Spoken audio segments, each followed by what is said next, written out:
정부 여당이 주 52시간 근로단축제도 적용에 따른 기업들의 부담을 덜어준다는 취지로 탄력근로자의 적용 기간을 확대하기로 입장을 정했습니다.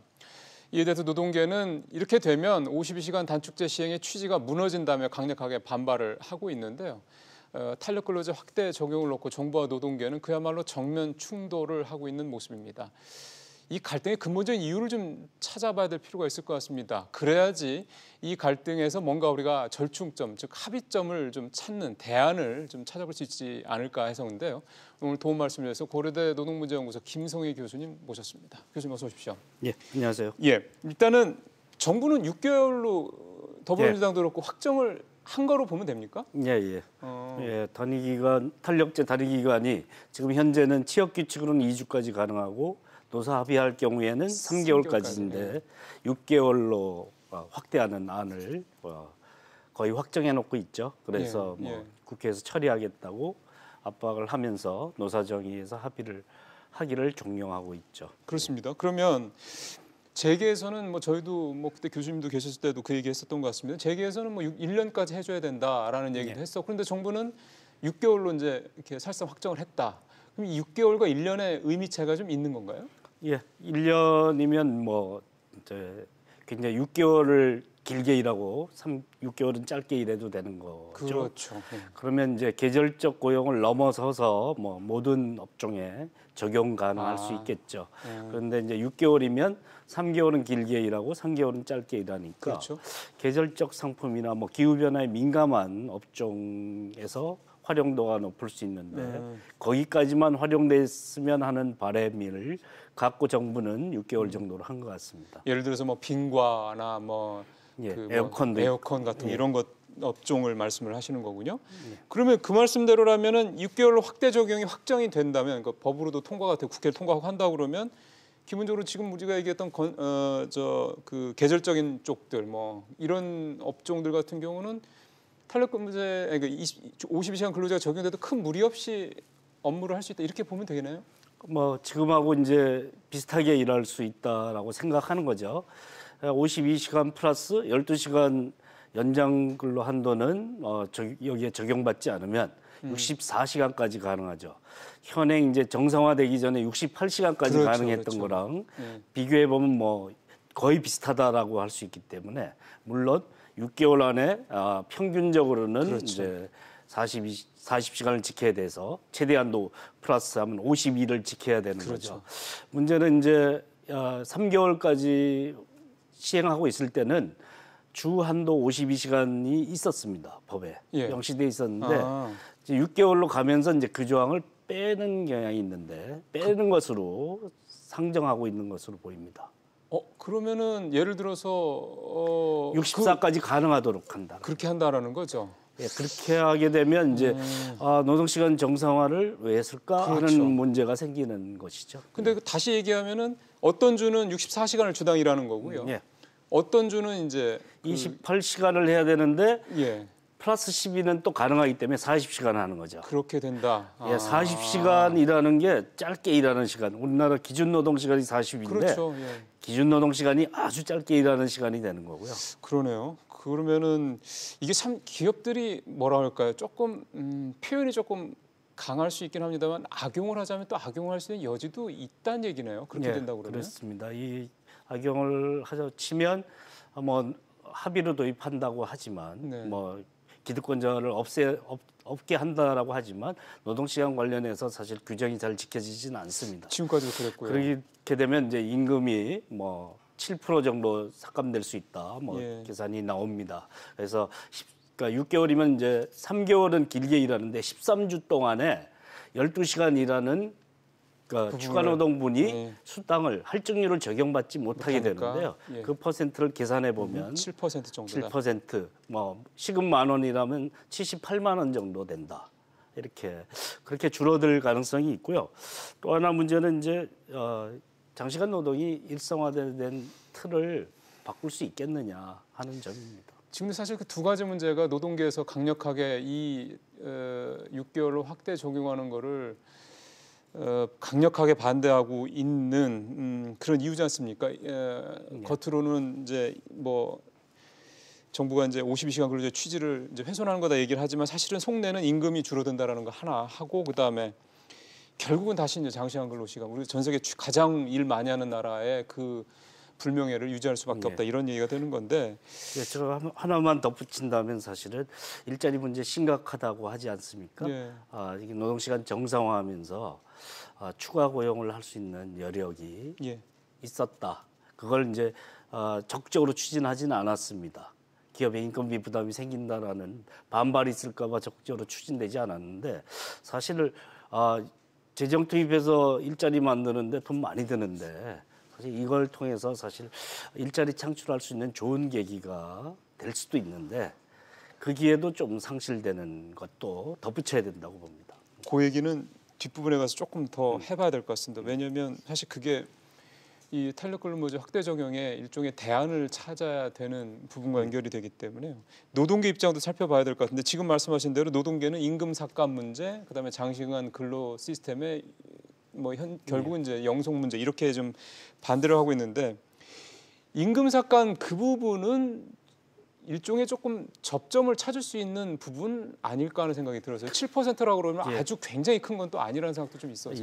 그렇죠. 근데 뭐 이제 그러니까 고정적인 생계비에서 떨어져 나간다라고 하는 측면에서는 장시간 노동의 대가가 전혀 없다라는 측면에서 보면 좀 심각할 수 있죠. 그러니까 일을 오래 하고 정상적인 생활을 파괴하는 것인데 사실 그 대가로 뭐 아주 높지 않은 임금을 추가로 받는 건데 그것마저 없어진다. 이런 받는 사람의 입장에서 생각을 해보면 그러니까 그 부분을 이거 좀 노동계가 강력하게 반발하는 부분이 임금 삭감 부분이니까 이 임금 삭감 부분에 대해서 뭔가 정부가 이 제도가 뭐 노동계의 뭐 전폭적인 지지까지는 아니더라도 뭐 마지못한 합의라도 해서 시작을 하려면 뭐 이제 불과 2달도 채 안 남지 않았습니까? 그러면 뭔가 좀 그런 작업을 찾으려고 하는 정부의 어떤 뭔가 노력이 있지 않냐는 거죠.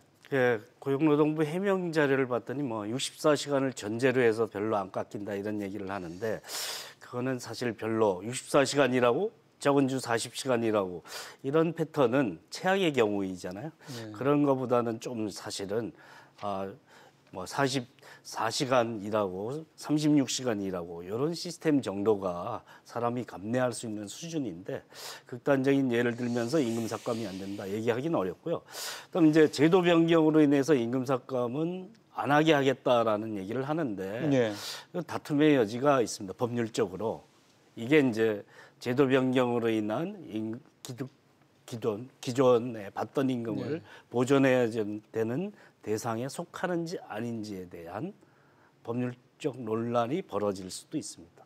그래서 장담하기 어렵고요. 그러니까요. 노사 합의로 하기 때문에 그 절차를 통해서 임금 삭감은 없게 하는 방식이 있을 수 있는데 그거는 이제 양극화를 심화시킬 수 있죠. 뭐 대기업 노조가 센 데는 그게 어느 정도 보장되지 가능하겠지만 노조가 없거나 약한 데는 힘들 것 같은데요. 우리나라 90%가 조직화가 안 돼 있다라고 볼 수도 있는데요. 조직률이 뭐 10%밖에 안 되기 때문에 그러면 비정규직이나 열악한 사람들이 더 타격을 받는 제도가 될 수 있다.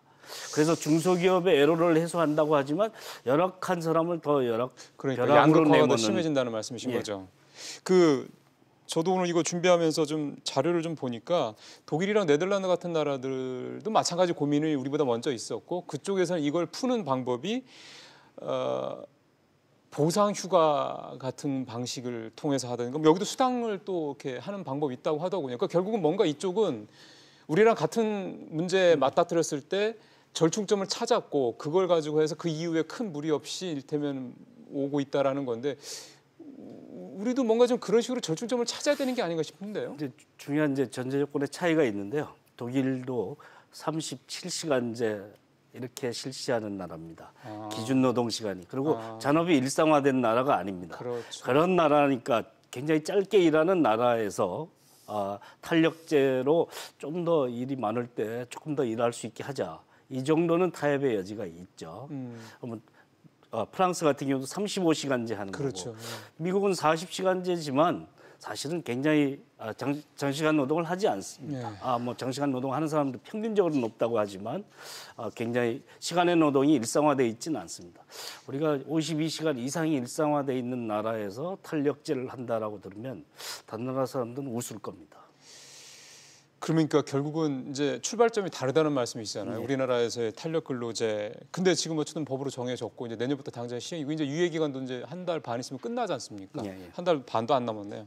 그러면 지금 상황에서 이거를 노사와 뭐 정부와 노동계 간의 뭐 정면 충돌 이런 식으로 자꾸 어떤 본질에서 약간 벗어나 정치적인 어떤 그런 쪽으로 자꾸 몰아갈 문제가 아니라 한 달 반 남은 기간 동안 뭔가 절충점을 내놓고서 서로 그 접점을 좀 줄여가야 되는 노력이 필요할 것 같은데 뭐 어떤 식으로 이걸 좀 풀어봐야 될까요?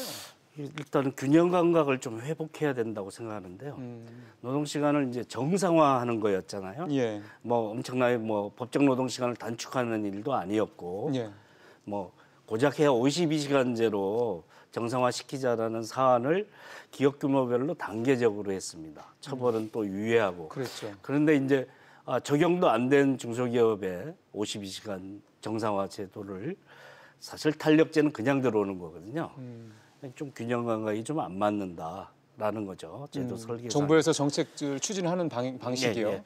양극화에서나 일자리 문제에서도 사실 악영향을 정확하게 짚어봤는지 그 문제도 생각해봐야 되고 저임금 문제를 해소하겠다라는 기치를 내세웠는데 이게 저임금 중소기업에 또 비정규 노동자들에게 더 타격을 주는 제도를 너무 전격적으로 시행한 건 아니냐. 사실 장시간 노동이 일상화된 나라에서 탄력제는 사실 개발의 편자라고 얘기할 수 있을 정도의 뭐 이러면 거창해 보이고 고상해 보이지만 그렇게 좋은 제도라고 얘기할 수 없습니다. 사실 기업에게 시간의 노동 수당을 깎아주는 그러니까 기업 편을 들 수도 있다는 얘기는 거군요.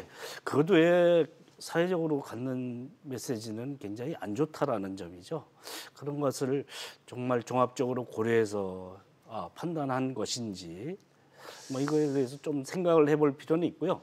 적어도 52시간 정상화 제도의 취지는 살려서 주 52시간 한도는 지키도록 하는 정도의 절충점은 있어야 된다라고 봅니다.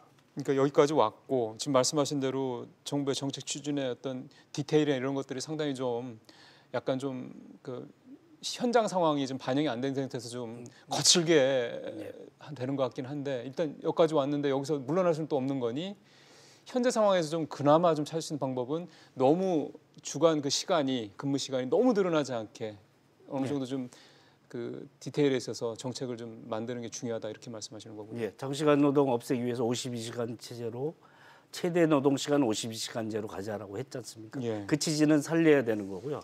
또 이제 그 정상화 제도가 단계적으로 시행되는 것만큼 탄력제도 단계적으로 시행하고 꼭 필요한 곳이 어딘지 업종을 특정화해서 정하는 것이 필요하다 이렇게 생각합니다. 좋은 제도니까 좋은 제도의 취지를 살려야 된다라는 말씀에는 전적으로 공감이 되네요. 말씀 잘 들었습니다, 교수님.